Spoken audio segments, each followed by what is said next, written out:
Hi everybody, welcome back to our channel. In this following tutorial, I'm gonna let you guys know how can you fix Yubo app login error. In order to fix your login error on your Yubo app, you just have to follow the steps.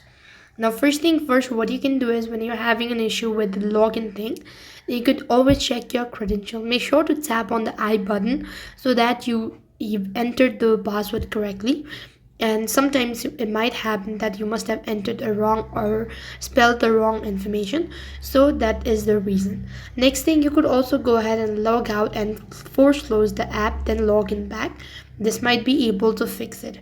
Otherwise, you might go ahead and clear the app cache and data. For that, you have to go to the app info page and then click on the storage and go to clear cache.